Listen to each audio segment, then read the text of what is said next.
You are watching and listening to Chris and Leicester Till I Die TV on YouTube and your favourite podcasts.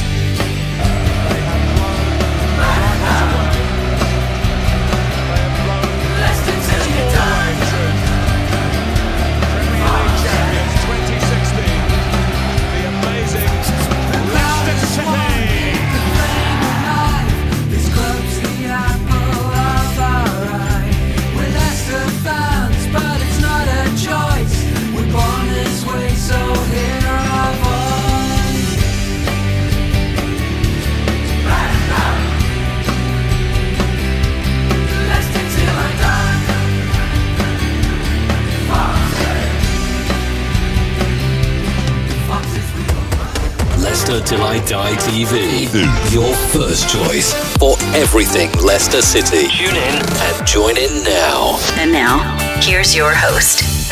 Right, Chris.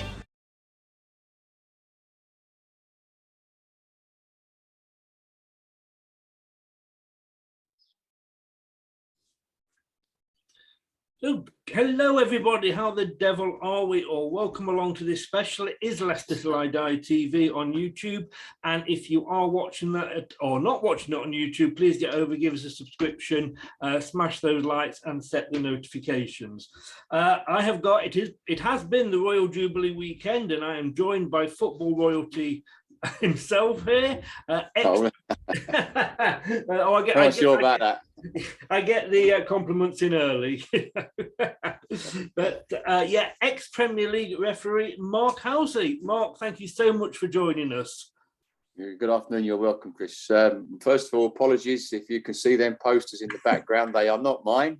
They are my daughter's. I'm in her bedroom. She's at school, and the Wi-Fi is much better in her bedroom. So they are not my posters. Let's just get that straight before you get any sarky comments about Man United and players and other City players and Foden and Mason Mount and other United, Lingard, all on there. They're my daughters, all right? So I was about to ask you that, but let's clear that out of the way. You do it. And I'm not a Leicester fan, although I've got the colour on, so you may think so, but no. I gave you a nice compliment there, and you came back with you're not a Leicester fan. We'll allow it the fact that you can't say. But an excellent football club. Well, we like to think so. We like to think it is one of the better run ones, But we're going to obviously talk a few questions about refereeing in general, yourself, and obviously we'll have to touch on VAR. My first question that I've got written down here is basically why? Because when I'm sort of doing the research, you've had death threats, and I mean that's obviously taking it to the far extreme. But the abuse that referees get, it almost begs the question, why do you do it? Yeah, I mean, my brother asked me the same thing when I quit playing football and took up whistle. And he said to me, you've got to be absolutely crazy. And listen, I being an goalkeeper's got to be crazy, and you've got to even be more to be a referee. But the pattern emerging here, isn't there? I was falling out of love with the game, and I was looking at perhaps giving things back to the game. And I weren't at that time wanting to be a coach or a manager. It was I thought, why not put it back into refereeing? It was a friend of mine that kept going on at me all the time because I love me cricket. I played cricket many years. And he's back garden backed onto our cricket pitch, and he used to collar me every Saturday, to come and be a referee, And I said, Russ, just go and get lost. I'm not interested one iota. And at the end of that summer, I took the exam, and away I went. And I never looked back, to be fair. But you're right about. I mean, listen, fans pay their money; they're entitled to abuse, hurl abuse at referees. That's just the nature of the game, isn't it?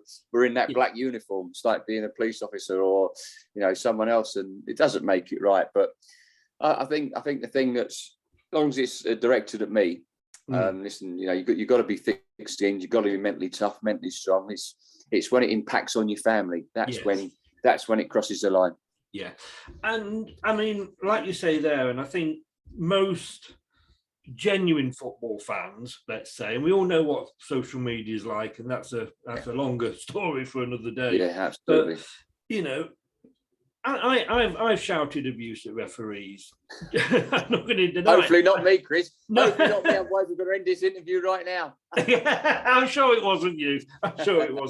Probably Mike Dean, but we're not going to.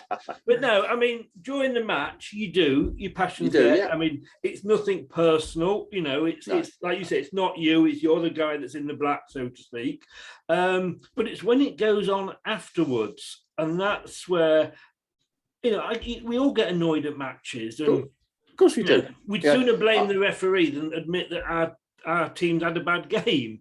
But listen, we're all the same. We're there to do a job. I mean, when we're out of our uniform, we're just the same. You know, us referees are football fans. You know, obviously, I'm living out in Spain now, and I run a team out here in a league, and I got cautioned the other week. The referee come over and showed me a yellow card because of a decision. I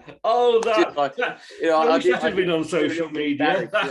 I'm sure he mixed me up with my left back who was giving him the volley abuse, and he come and gave it to me. I'm sure he was. We've all been there, haven't we? I sort of was a stage 1 FA coach, if you like, which I always classed as a enthusiastic parent stage, you know. And you know, you used to help the guys at for when you went to support your son, and you be the linesman, and suddenly once you hold that flag up, the abuse that you get off friends and parents of your son's friends, it's like it's shocking.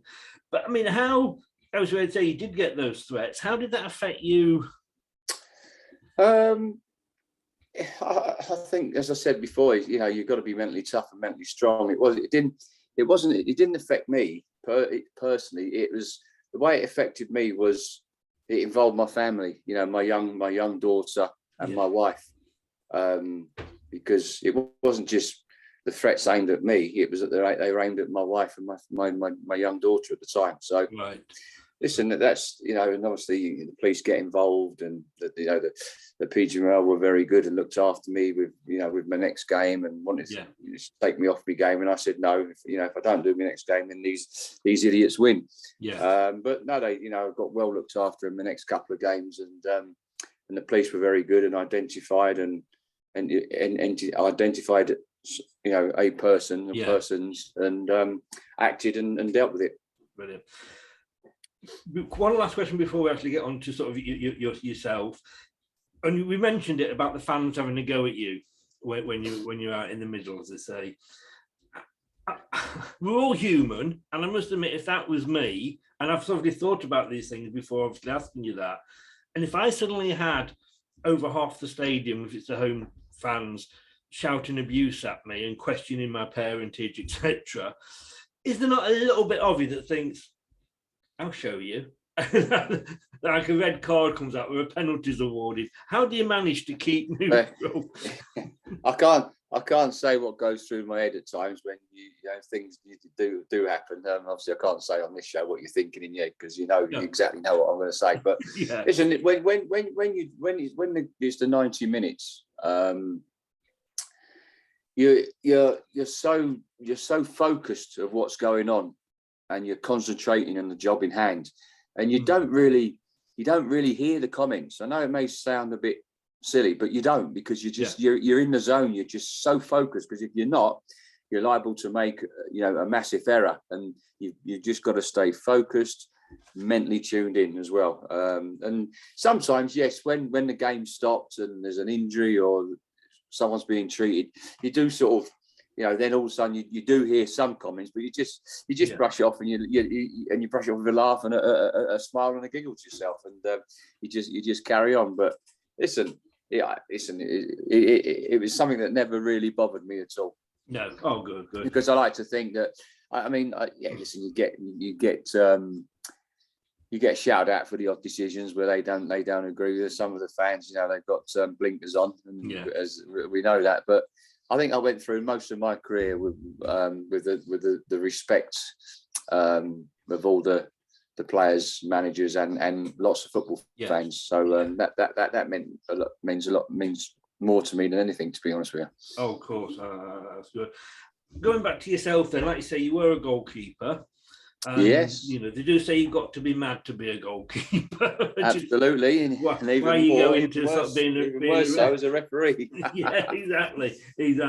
So, I mean, was it an injury that ended your career as a goalkeeper, or was it just a natural progression? No, I mean, I did have a couple of injuries. I had a shoulder injury, a dislocation of the shoulder. I had a leg injury that I was in hospital for 2 weeks, and then obviously I lost 5 teeth in an elbow incident, centre forward, and the referee never saw it. And I sort of, you know, that's when I started falling out of love with the game. And I think it was a number of injuries that I picked up. I was about 28 when I retired from playing football and then went into refereeing. It's quite early for a goalkeeper, that, isn't it? But like, absolutely, absolutely. And obviously stepped up and took the exam, and from 1988 onwards, I didn't look back. You know, I thoroughly enjoyed it. Thoroughly enjoyed my time as a referee. Yeah. Was that what you had to do? I mean, obviously things change over the course of years, but at that stage, was it just an exam, or did you have to were you watched at a few matches? And yeah, no. What it was at that stage, back in the day when I started, it was like an 8-week course, and then you had an exam at the end of it. And I said to my mate, I said, listen, there's no way I'm doing an 8-week course. There's no way I'm going, you know, to these 8-week bored stiff, going to these 8-week courses. I know it's all changed now, but I just said, can I read the laws of the game and do the exam? And they agreed. And I never looked back, to be fair. I mean, that's great, because I mean, I'm a big advocate of ex-players becoming referees. Yeah. Because you understand the game, you've played in the game, and we'll come on to it on VAR, because I think they should be sort of used with VAR as well. But you know, you can sort of say, well, that was intentional, whatever it looked, well, unintentional, whatever it looked like, sort of thing. Do you think? Because obviously, if you're a Premier League player, the chances are you could get some sort of media career. But from the sort of, you know, you're not going to get, say, a striker from Grimsby necessarily suddenly appearing on Sky Sports or BT Sports, being a pundit. Do you think those sort of players are encouraged enough to get into refereeing? Yeah, you make a good point. It doesn't necessarily mean that all ex-players are going to make good referees. You still got to work at it. And you never. And as a referee, you never stop learning from game to game. And they'll never stop changing the rules, do they? Where's the law? Yeah, laws, Chris, laws. I mean, obviously, I think we need to look at the offside and the handball law, but that's for the IFAB. I sort of maintained. I mean, I love me cricket, and if you look at county cricket, professional cricketers, when they retire, quite a few of them go into umpiring, and they then begin their umpiring career in the second 11. And then they move up into the if they're good enough, into the county championship, and then the international panel. And I look at professional football players from perhaps the National League, League One, and League Two. They're not on the money that these guys are in the Championship and the Premier League. They ain't going to earn nowhere near the money. And I would imagine referees at the top level will earn a lot more money than what they do.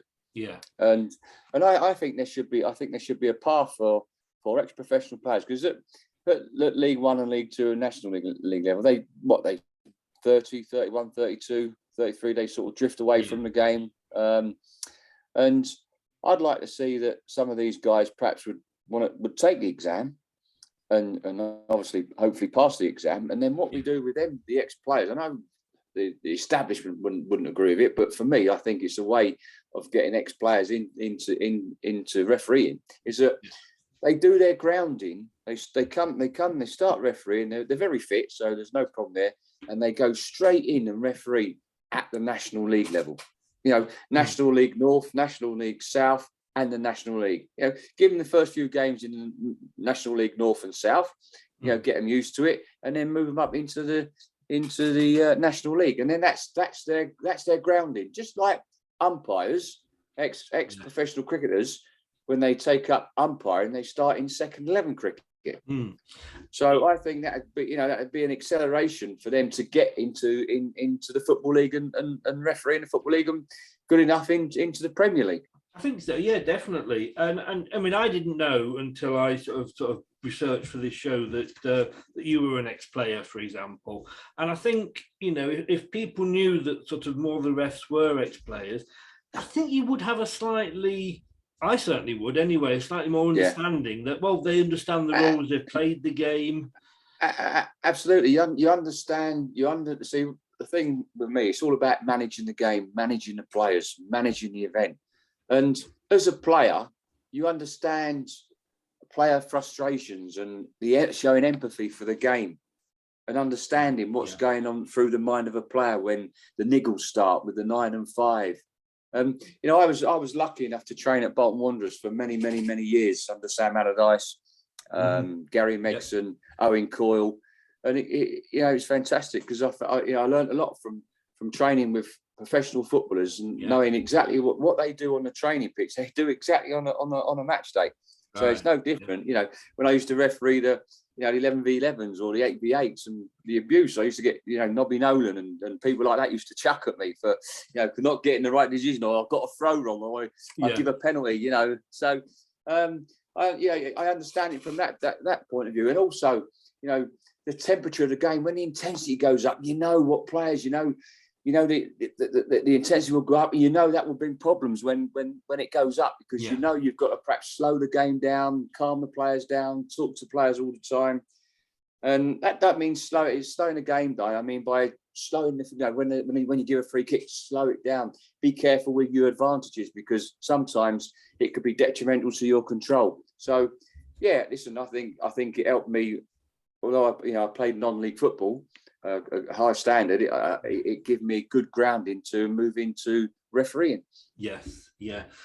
You mentioned there about working your way up, because you started in the lower leagues, and I'm not being disrespectful when I say lower leagues, but you started that way. Is it a lot different to refereeing in the Premier League, or is it just the same? Listen, I remember my first game. Still remember my first game back at in the Welling Hatfield Sunday League at Welling Playing Fields. Welling v Arctic Lights. It was on a Sunday morning. Listen, all it is you're refereeing 22 players with different surroundings, and the skill factor goes up, as you go through the leagues. Yes, yeah. And the pace of the game gets quicker, and you do get more time. I know it may sound silly, but you do get more time as you go up the ladder in football.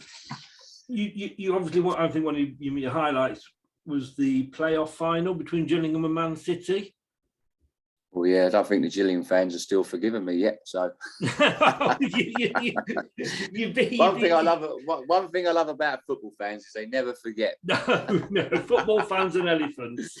I mean, do you feel that more pressure to make a decision in a final rather than a league game? Listen, you always want the game to go well for you. I've been lucky enough to referee at the old Wembley, the new Wembley, and referees, just like players, we all want to get there. We all want to referee. We all want to come out of the game unscathed. None of us want to make mistakes, but we're all human. And players have off days, just like referees will have off days. You cannot be at your best week in, week out. A player, we know that, we see that. And that's sometimes the same with a referee. Cannot be at his very, very best week in, week out, because we're all human. We're all human. But listen. It was fantastic to referee my first final, courtesy of the Football League, at the playoff final, Gillingham, Man City. Fantastic, great atmosphere. Day went so quickly. Thoroughly enjoyed it. Absolutely wonderful. And that's what you work hard. I mean, when I took up refereeing, I never thought about going up further, making the Football League, getting onto the Premier League, making the FIFA list, refereeing internationally all over the world. Unbelievable. Becoming a referee, I become a full-time athlete once I reached the Premier League. It was fantastic, absolutely. And we got a lot to thank the Premier League and the PGML for giving us that opportunity to be a professional sports person. Albeit a referee. Yes, yeah. And like you say, for 90 minutes or penalties, as long as the match goes on, you're going to have disagreements with the players during the game. Of course you are. They're going to come up and maybe suggest where you should have bought your glasses from, etc. And I mean, at the end of it, is it kind of, do players still hold grudges, or do they come over at the end of the game and shake your hands? No, I mean, I used to give as good as I got from players, and that's what it's all about. The rapport you have with the players on the field of play. Of course, you talk shop floor language, that goes on, and that'll always go on, because that football pitch is the shop floor. Anybody that works on the shop floor, you use some sort of language. Don't mean say long as it's just talking at you, not to you. As long as it don't become abusive and you don't think that's abusive towards you, and that's how you manage the players. You don't come across arrogant. You don't come across like you're a school teacher. You talk to them like they're human beings, like they're players. Listen, they used to give me stick, and I used to give it back. And they used to, and they did. If I ever, had problems with a player in one game, or I sent a player off, or a player gave me a lot of stick and abuse, I wouldn't hold that against him, because you understand the mentality of the players and their frustrations that comes with being a professional footballer playing. And listen, doesn't make it right when they shout and have a go at you, but it's about you understanding and having that and showing that empathy for the game. I mean, it used to be quite, and you probably suffered it yourself, sort of, two teams spring to mind, without wanting to upset your daughter, Man United and Arsenal, where literally players used to surround the referee, were forcing the referee to sort of walk backwards. They then kind of said that, like, it's just the captain that's got to go up and do it. It's kind of slipping back, I think, when you see it into that earlier genre. And I mean, do you ever sort of have to say to the manager, look, come on, control your players? No, how intimidating is it when you've got 9 sort of red or yellow shirts coming towards you? I wasn't intimidated at all. I mean, you'd never see me, if I would walk backwards or run away from players. I would just stand my ground and just sort them out and tell them. I think one thing that I sort of dislike now at the present, it's happening more and more and more, is that managers coming onto the pitch at the end of the game, remonstrating with referees, talking to players, shaking hands with other players. Listen. You stay by the tunnel and you do all that, and you're coming on and having a go at referees, and that never used to happen. And one thing that I always used to say to managers and the captains, listen, if you're not happy with me or my team, do not come onto the field of play and remonstrate with me, because that doesn't look good for everybody. Yeah. You've got to set good examples to everybody, the children, everybody that are watching. So if you want to have a go at me, wait till I get in the tunnel, and then we can have a ding dong together. Yeah. Whether it be half time or full time, do not come onto the field of play and remonstrate with me. And they never did. And no manager ever did. They would always come in my dressing room at half time. I mean, I remember actually, it was Martin O'Neill. He was managing Aston Villa at the time. And he's a god to us Leicester fans. I know. And I was refereeing Man City Aston Villa, and I awarded just before half time. I think Villa took the lead 1-0. I awarded a penalty to Man City because I can't remember who the goalkeeper was at the time, but he come out and absolutely flattened one of the City players just before half time. And knowing Martin O'Neill and John Robinson as I did back then, you could see that they weren't happy. And as I said before, what I said to the managers, and as I'm walking down the tunnel, there they are, both of them. Everyone's going in. They're waiting for me. They've hurled, some abusive language at me, and I've got to say, I give them a little bit back. Yeah. And then sort of 5 minutes into the dressing room, sitting with the lads having a cup of tea, knock on the door. I said, "Come in," and it was John Robinson. I said, "John, listen, do not come in now, because after what happened in the dressing room, something may go off here. He said, no, Mark, listen, want to come in and to apologise. We've just seen it back in the dressing room and it's a clear penalty. We've got no qualms whatsoever. I'd like to apologise. And see, and that comes across the way you speak to the managers, the way you speak to the players when they bring the captains, when they bring the team sheets in. I always say, if you come into my dressing room, I'm not supposed to come in at half time then. No, that didn't worry me. I said, if you need to come in at half time, come in. Come into my dressing room, half time, full time. What goes on in my dressing room stays in my dressing room. We had I had a few hammer and tongs with people, but it stayed in the dressing room. We agreed to disagree, but it stayed in the dressing room. Yes, yeah. I've got to ask quick two questions. I'm of a certain age where I remember football before a lot of the sort of the Premier League and what have you. And we're on ITV4 here. They re-show runs of the big match and things like that. And that's it. Yeah, I remember that, boy. I don't think I'm too far behind you, son. It's quite good because I speak a lot to Elton Wellesby, and of course he was one of the presenters. And good lad, Elton. Yeah, we can go talk for ages about it. But they were showing the game, and I think it was Chelsea versus Charlton Athletic from the old second division, and so that's how old it was. Chelsea, in the second tier. But my God, they were kicking lumps out of each other, and there wasn't a card shown. And is the game? I mean, now you go down if somebody breaks wind as they run past you. Is the game becoming basically too soft? Yeah, we've got to be coming. I remember the FA Cup final replay, Leeds and Chelsea. Oh, what a battle that was. It's been called the dirtiest game ever, hasn't it? Oh, if you look at some of them tackles now, they're most probably all them players have been sent. It would be abandoned. Yeah. I think today the game is far better, because we're seeing more and more skillful players. We want to see, don't matter what team you may shout abuse them, but you want to see the skillful players. You want to see the great players come to your stadium and see what they do.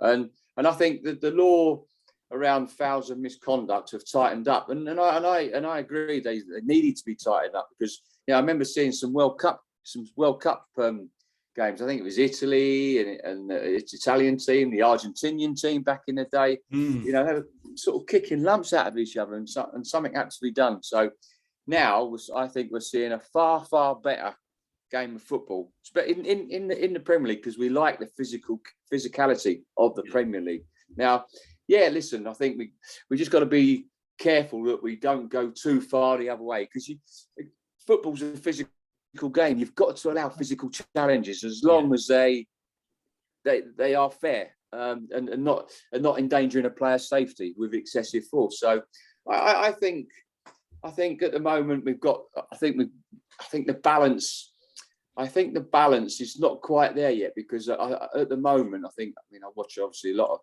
of Premier League football, because I do a column in some newspaper. I think we've just got to be careful that I think we're showing at the present, we're showing too many cheap yellow cards. Yeah.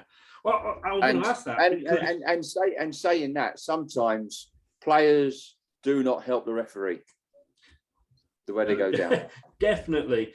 I will come back to that point actually under the VAR, but I noticed here, sort of looking at your record, in 5 seasons when you were a referee, and I think in 5, not consecutive, but you gave out over 100 yellow cards in a season.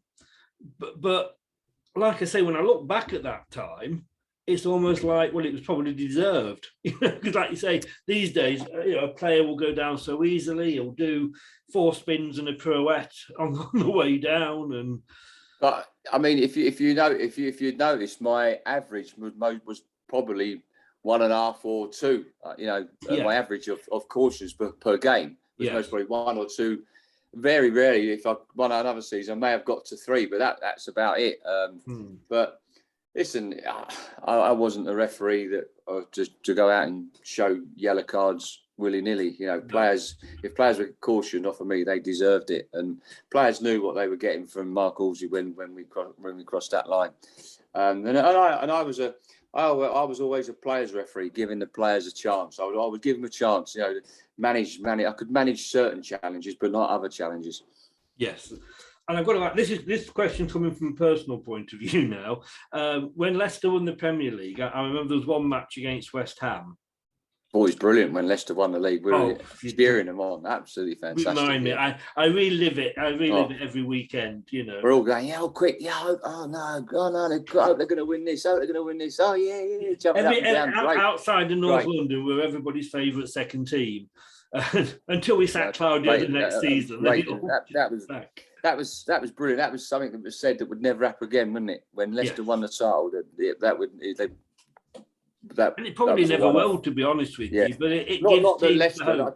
I don't just mean Leicester. I mean the team outside the top six. No, I agree with you. I think the big boys are making it very difficult. It was just fantastic. Being a football fan, it was just fantastic for the Premier League to see Leicester City pick up that trophy. Oh, tears! I tell you what, I've never cried. I just wished I could see my beloved QPR do it, but I don't think I will in my lifetime. Live the dream, That's what I said. I was at the Community Shield because I couldn't get a ticket for the cup final. But I was at the Community Shield with my son, watching my team win at Wembley and lift a trophy. I never thought I'd ever see that, But no. Well, I went to see my team in the FA Cup final, Tottenham, 1981. I think it was 1-1, and then we lost the replay 1-0, I think it was. And then I went to see my team in the League Cup final against Oxford United, and we got beat again. And I've never been back. And then I went to Cardiff in the playoff final, and we lost then as well. So every final I've been to, we've been beaten. I'm just trying to see who was reffing this particularly. It was the West Ham game. And I think it was John Moss. And I'm not going to get too personal, but there was a few penalties given out in that game. Vardy was sent off for diving. That's correct. Yeah, I remember. And to be honest with you, the referee's probably got a bit of a point, although I'll never admit that too often. But we got a second penalty, and I think it was the 95th minute. But before the second penalty was given, there was a big shout for Robert Huth, because we'd been given a penalty against us for the defenders holding the opposition players. And that was the thing about Leicester's defence. We were all over the attackers. So it'd been warned, and the penalty was given. Fair point. It then happened to Robert Huth at the other end, that the West Ham defenders were sort of pulling him down. To me, a stonewall penalty. It wasn't given, and this is obviously pre-VAR days. And then 2 or 3 minutes later, Jeff Schlupp running down, got a very innocuous tackle, which was on the line. It probably was, if anything, slightly outside, and the penalty was given. Is there a bit of you that thinks, shit, I really cocked that one up. That should have been a penalty. I'd better having a chance to try and give one. Yeah, listen, I think, you referee what's in front of you. When I refereed, obviously pre-VAR, I really wished that I had VAR when I was refereeing, because it would sort of helped me out on a couple of occasions. I think the problem we've got at present is that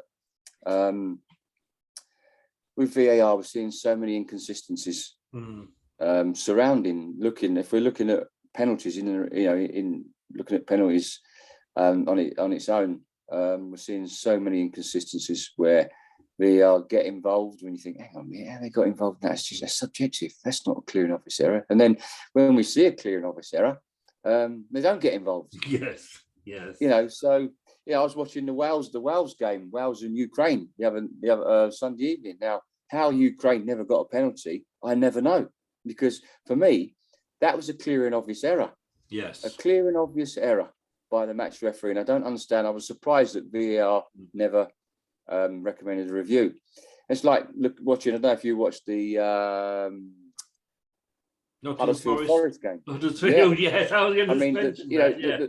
The first penalty. I can't remember the player went down, but the first penalty he gets cautioned, or the first penalty incident he gets cautioned. Now, who was the Jack Cole? Was it Jack Colback? I mean, he come out and said God was on my side because I caught him. Now, but for me, if you look at that, and if he goes down, why would the player go down in that situation? He wouldn't. So that's my my playing mentality coming into it then. And then, so why would he go down in that situation? Because he's still got the ball, he'll still have the ball at his feet, he'll have a shot on goal. And then what makes it, then you can argue, you could say, okay, at that moment in time, it's subjective. Did he touch him? Did he not touch him? Okay. So you're thinking, okay, John Moss he's not given that one. And then all of a sudden, John Moss blows his whistle and he cautions the Forest player for simulation. Now, for me, that triggers a clear and obvious error because it wasn't simulation. Yeah. Watch us on YouTube. Listen on your favourite podcast platform. Or ask your smart speaker to play the podcast Leicester Till I Die. Subscribe, like, follow, and join in now. It wasn't simulation. Yeah. Okay. So then VAR should have looked at that and then said, John, listen, it's not simulation. I think you need to come and have a look at the monitor. Once he goes to the monitor, we know he's going to give a penalty because they're told to. And it's the same with the second incident.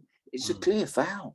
And that is a clear and obvious error, in my opinion. Now, I think there's still a lot more training and education to be done with our officials on regarding VAR.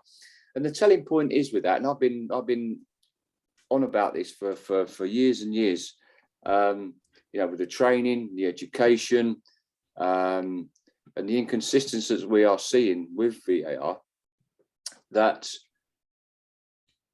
we have no VAR officials going to the World Cup. Have you read my question? What does that tell you? When we've got people, the MLS officials, VAR officials going to the World Cup. So what does that? So what? So we know exactly what UEFA and FIFA think of our match officials operating VAR. I mean, we'll go on to VAR. Chris, sorry, could I just come on? Yeah. And that for me is the fault of the management, PGML management, the leadership and direction and the managing of the dressing room of referees. Yeah. No, we'll go on to VAR now, and we'll come back to some other points later, seeing that we've gone into it in quite a depth. And yeah, I agree. I think a lot of fans are all saying, "Oh, hang on, there's no, English or British VAR refs going." And we're all sort of nodding our heads. As VAR, we've got Michael Oliver and Anthony Taylor going. Oh, have referees? We? Yeah, we've got two referees, totally different. We've got two referees. We've got our two best referees on the Premier League going to the World Cup. But there's VAR, no one else though. for me. There's no one else, in my opinion, that's nowhere near them two on the Premier League. But we haven't got the VAR officials going. That's what. And I think all of us fans saying, well, we're not surprised with what's going on. I mean, I've got down here, is VAR basically fit for purpose? I mean, we had all these conversations for many years. The referee, I mean, once the television, it was the television that's come in, and obviously it's highlighted, and it will highlight, refs. And we always used to say, like, well, the referee's got so many seconds to make a decision. He hasn't got 10 camera angles, etc., which you now have. We're now blaming VAR as much as we used to be blaming the referees. And I was going back to what I said earlier. It's VAR is being run by the people that it was brought in to help. Yeah. And that to me is slightly confusing. Like I said, let's get independent people in. A lot of people were saying, "Oh, John Moss's decisions in the playoff final were overruled because it was his last game and nobody wanted to upset him." And that's rubbish. It is. Nonsense. No, I agree. It is rubbish, but it's nonsense. I mean, but I mean, the thing is, obviously you've got to use active officials for VAR or retired officials. I mean, perhaps there's too much. Perhaps we've got a lot of top ex-referees that are now retired. I think we should be looking at in VAR is having a body of retired referees operating VAR. And the active referees stay on field; they don't go nowhere near VAR because of the workload. It is massive. Don't players get fatigued. So, referees sitting in front of the TV for 90 plus minutes. And then if they're doing the early game on a Saturday, then they're doing the late game as well. Some of them do 2 games in a Saturday and then travel up and referee a game on a Sunday. Yeah. So that would take that away. So I think we should have, because it's a totally different ball game from being an active official to sitting behind and doing VAR. Totally different. But as I said before, it comes down to the leadership and the direction and the training and the education of our officials regarding VAR. And obviously, you've got to be au fait with the laws of the game because there's so many different laws. It is, and it's changed every season, it feels like, at the moment. And it must be hard for referees to keep up with that. I do a few shows with an ex-Leicester player, Julian Watts, and he was there under Martin O'Neill. And he actually headed the ball over for Steve Clausch to shin the ball in the playoff final. I have to say that, otherwise he'd be very upset he didn't get a mention because he's never credited with it. But he said, he's now sort of working in finance and what have you, and he'd say he would love to be given the chance to still be involved in the game and be on the VAR side. And like I say, when you look at some of these. Obviously, penalty decisions, like, was that deliberate? Could he avoid it? Was his hand in the way? Is it his armpit or his wrist, whatever? T-shirt line. Yeah. And players would look at that and go, that wasn't, he didn't mean to do that. He couldn't do anything about it. And I just think, like we said, but more than anything, when we've got, say, tennis, and you've got Hawkeye, it's pretty much in or out. It's a set decision. With football, it's completely different. Yeah. Do the rules need to change to integrate VAR as much as maybe VAR needs to be changed? I don't know. Listen, implemented properly, VAR is an excellent tool for today's game because it's massive business, massive.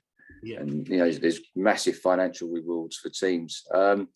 No, I think implemented correctly, there's not a problem. Yes, I agree with you. Perhaps sometimes we do see some ridiculous handballs because players are their arms in a natural position when they're jumping, or listen. Sometimes players' arm has got to be out for their balance and the way if they start or they're coming running out and their arm is going to come up if they're running, or if they're just running to block a shot and they're using their arms for their balance. So I think there is something that where players can get involved to help referees with, and also with challenges. Should it be a challenge with that leg? Has he gone with the wrong leg? Was it a straight leg? Was it a studs up? And just players know when there's a bad challenge. Players know if they deliberately moving their arm or making themselves bigger. So I think players can help on that score with the training and education of referees. Moving on, that's a very good point. I mean, should we you say players can help, and players can help by not diving, not simulating, certainly not doing, Tom Daly 4 turnpikes and a split or whatever. But should VAR should VAR be used to retrospectively when look back at a game and go, well, he was diving there, I'm going to give him a retrospective yellow card, and then that would cut. Eventually the managers would get a bit fed up. Well, the players are getting yellow cards. Obviously, you cannot do that. I mean, obviously, before VAR come in, we had retrospective action if a player won a penalty from the FA. If they won a penalty and he's found out to be deceiving the referee, they got a 2-game ban. But that seems to have gone out the window now. Yeah. And we don't see that as much. So I suppose, like you say, I mean, I think we have seen this season on a number of occasions where players have gone down really easy, not just in the penalty area, outside penalty area, where the referee has given a yellow card, and that's what we want to see. We want to see more yellow cards for players that deliberately deceive a referee. That's what we need to see. Yeah, and I think it was summed up by, funnily enough, the Italians. I think it was, I don't know if it was the Euros, but there was one game where an Italian player went down in the box, doing all the rolls and holding his legs, didn't get anything, and the Italian scored, and he was immediately up and off celebrating, and that's obviously cheating, basically, you know.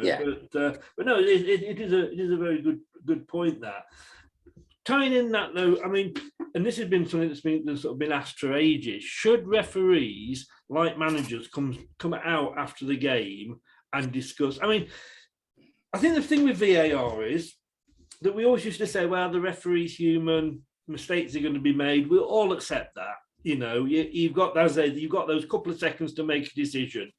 VAR shouldn't be making mistakes, and it shouldn't be inconsistent. No, you're right. But, you know, should refs, and I'm not saying they should be grilled or blamed, but just explain. Because I think if somebody thinks explained to you, or I gave this yellow card because I believe blah blah blah whatever, or do you don't think that's a good idea? Them coming straight out and talking. No, I mean that would never happen at the present, but no. I think perhaps it can do in time. What you've got to remember is referees are not media trained. So it's quite easy to, you know, for them to come out with a one-liner, and they sort of change the, you know, it comes out differently to how they say it, as you know. I think what could happen though, every game, every Premier League game, the Premier League send a match delegate that's in charge of that game, an ex-player, ex-manager, or an ex-administrator of a club. So they as well as a technical report from PGMOL, the Premier League do their own assessment of the referee their way. And the delegate is then looking at the referee's performance on his key match decision making, his fitness, and the way he manages the game. And straight after the game, the delegate will come into the referee, and they will talk about the 90 minutes. And if there's been any sort of incidents, the delegate will then ask the referee his thoughts on how he got to that decision, why he gave that decision, and they will talk about it. So if there's a big has been a controversial moment or two in the game, after speaking with the referee, I believe the delegate then should go out and face the written media and say, right, listen, I'm there on behalf of the Premier League. I've been in to see the referee. This is why he gave this, or this is why he didn't give this. And then the delegate will then act on behalf of the referee. And then they only ask questions on that specific incident. No, that's a really good idea, because like you said, the refs necessarily aren't media trained, but they've got microphones now, and I know that it happens in rugby. Should the microphones be live and we should be able to hear what they're saying during the game? Or are we going too far, and we're just taking the spontaneity out of the sport? Yeah, it's a good point. I think the time has come now. You know, it's 2022.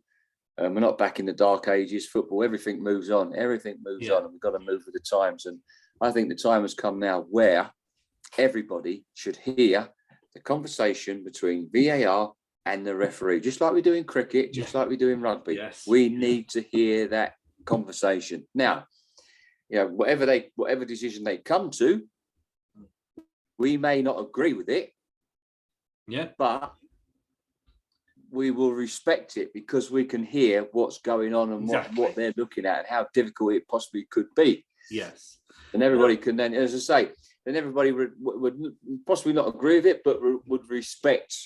Exactly. You're never going to agree with it. How they've come to that decision, and why they've come to that decision, to review or not to review. I'm not a huge cricket fan, so I've never watched a cricket for years. But I was watching a bit of the New Zealand-England test. I watched it all. Brilliant. Yes. And it's nice to see us win, I guess, you know, but that was the first time I'd heard their sort of, whatever I don't know if they call it VAR in cricket, but they're talking to the linesman and saying, no, this is because reverse your decision. Yep, you're not going to agree with it, but like you say, you respect that. Well, I understand why he's done it now. And I think if we hear those decisions being reversed, we know that it is not necessarily working, but it's very much, you can understand, I can see why they've done that. Yeah, absolutely. Now I want to go back because you did very, very well avoid the question when I asked it you earlier. But Leicester versus West Ham. I thought, sorry, go on. I thought we were talking about VAR. Go on. No. We went off in a different direction. I was quite happy. But this is, like I said, the foul on Huth, West Ham having got a referee decision earlier, was a penalty and it wasn't given. And then the foul on Schlupp, which wasn't a penalty, I don't think, and it was even questionable because it was on the line. It could have been either way. That was given. Do referees sometimes look at the decisions thinking, bloody hell, I've messed up there. I better, give one letter or try and balance it out. Well, listen, you never question a referee's integrity, but from myself, I can only talk about myself. I wouldn't think other referees would do it. That's absolutely no. You just referee what's in front of you, and as a referee without VAR, you just get a gut feeling. You just get that gut feeling straight away where it's a penalty or not. And you either, sometimes you take 1 or 2 seconds, you play it back. Yep, that's a penalty, or and away you go. And I think the problem we're seeing now is that referees are afraid to make that big decision and giving the penalty. They're looking, they're thinking if they've made a mistake, VAR will come in and recommend a review. I think that's the problem we're getting. That's why we're not seeing. I think that's why we're seeing inconsistencies, because you're seeing with subjective decisions, because you'll see 1 week a referee give a penalty because there's contact. And I don't mean to say every contact is a foul. No, it's a physical game. So you're seeing a referee giving a penalty 1 week, but there's minimal contacts, and it stays given because there's contact. The VAR won't come in and get involved because it's not a clear and obvious error. It has to be a clear and obvious error. Yeah. So, and then another week where he doesn't give a penalty on the same sort of incident, and VAR, because it's minimal contact, VAR won't get involved because it's subjective. It's not a clear and obvious error. And that's what we've got to get sorted out, these inconsistencies. On 1 week it's given, 1 week it's not. I mean, I remember watching earlier in the season, I think you'll remember it, Newcastle, Man City, where Ederson's come pairing out of his goal and taken, I think it was Ryan Fraser he took out. I mean, for me, that was the most clearest of penalties you'd wish to see. And I just do not understand why VAR didn't get involved in that instance. It's the same at Everton, Man City. With the penalty, the handball. I mean, it's a clear error. It's a clear handball. Why didn't they come and get involved? And I think that cost Frank. Oh no, it's a Liverpool game that cost Frank 30,000. Frank Lampard at Liverpool Everton. Yeah. Where Everton again should have had a clear penalty for a clear push, clear penalty. But that's why I think the leadership and direction, as I said it before, the training education has to improve. Yeah, because VAR, in my opinion, should not be difficult to operate. Shouldn't be. Do you think we expected too much though? Because it was somebody saying like, "This is going to be perfect. This is perfect." We've got all these cameras. We're never going to get a decision wrong. I mean, a good friend of mine said we've got to be careful what we wish for. Yes. And everybody wanted VAR. We've got VAR, and everybody now wants to get rid of it. Wants to go, but now it's here to stay. It won't go. It's here to stay. It's just that the human element of it's got to get it right. The training, education, and the inconsistencies that we see in the leadership direction. Once that's implemented correctly, I think we'll see a massive improvement in VAR in the Premier League. Yeah. Just the last couple of things. Once you retired, and these may be newspaper stories, I don't know, but that came up that former EPL referee Mark Halsey said he was told to say he missed in-match incidents. No. There was you're on a bonus for the number of other cars. That was totally fake. Totally fake. I'd love to get hold of the person who circulated that on Facebook. Absolutely fake. Yeah. And the joy of social media. That was going around, and I've said that on social media. Absolutely fake. And listen, it got sort of taken out of hand. It was, it's just one of those an incident happened in a game where I didn't believe it was a red card offence, and my management looked in and said it was a red card offence. So I have to go with my management. But that it's been shown about that other thing is just absolutely nonsense. As I say, I'd love to get over the person that circulated that, because it's just you and him in the room. He would be getting a good hiding off of me. Just put it that way. but that said, I remember Mark Clattenburg. He's come out and said that in that game again, when Leicester won the Premier League, the Battle of Stamford Bridge, where it all kicked off, it would have been very easy for him to have dished out 3 or 4 red cards in that game. And he said, but he didn't want to take the blame as being the person that cost Spurs the title. Yeah.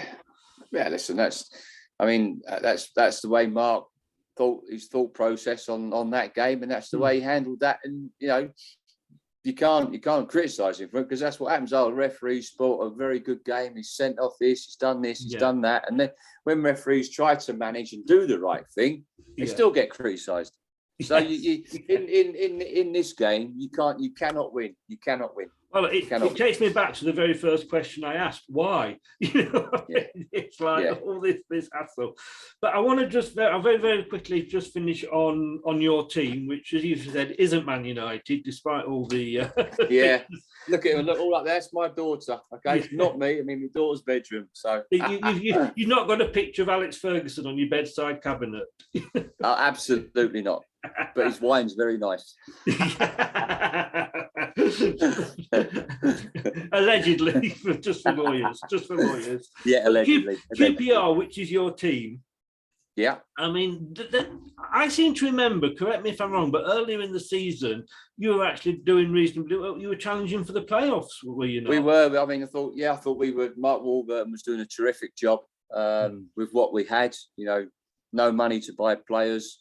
Yeah. I think in February time, I think we hit the heady heights of 3rd in the league, and I knew we were punching above our weight. There's no doubt about that. But the squad were together; they were doing really, really well. It was fantastic to see. But then you get 1 or 2 injuries and 1 or 2 suspensions, and with the squad we just ain't got the squad or the money that some teams have got in that league. And I thought Mark done a terrific job for QPR. And it was, one of those things. It was a shame to see him go. And I think that run of, we went on an awful run with losing. We lost to Peterborough 3 times at the bottom. We lost to Barnsley at the bottom of the league. We lost to teams down there.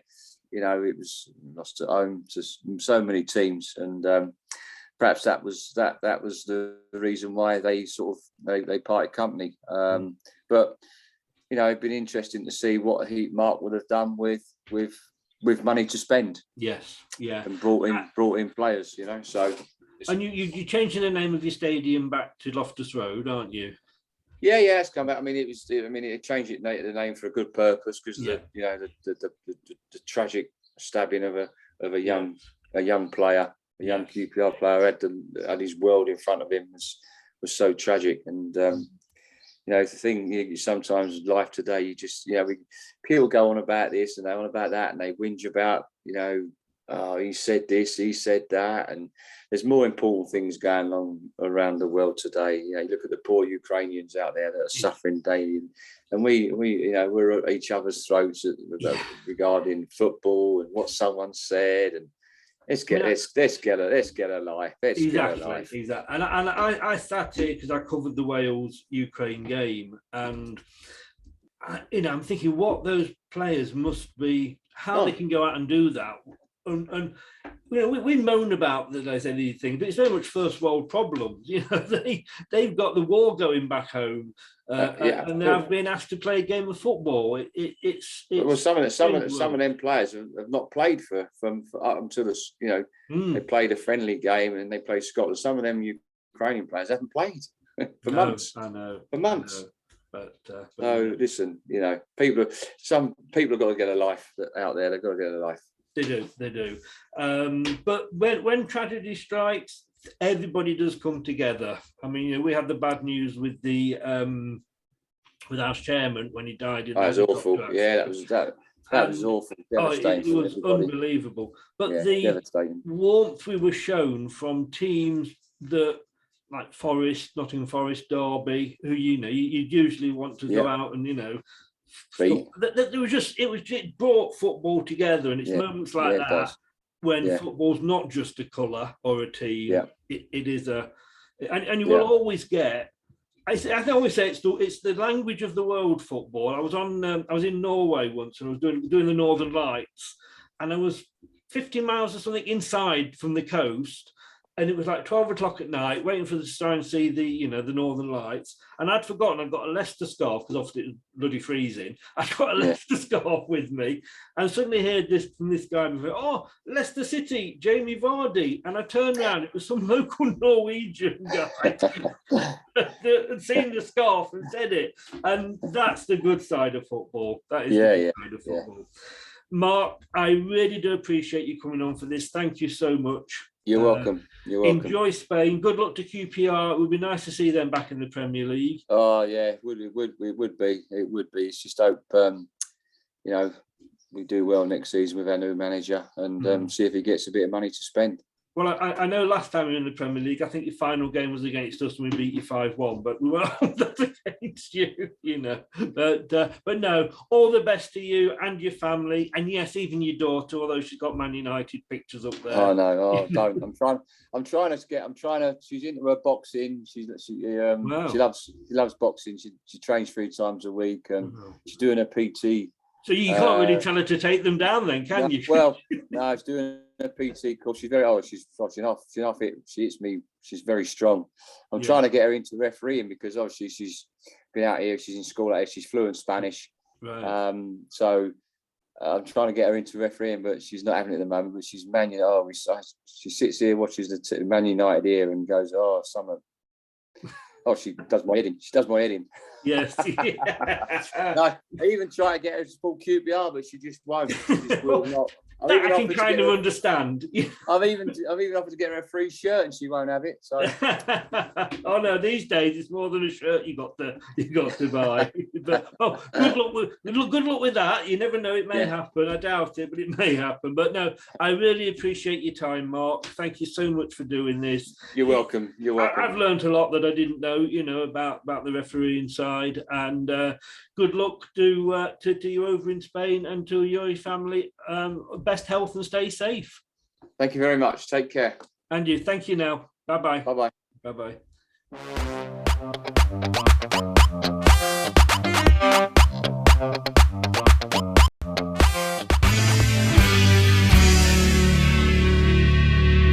Thanks for watching Leicester Till I Die. This is Chris saying goodbye, and see you next time.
It's all over. It is now.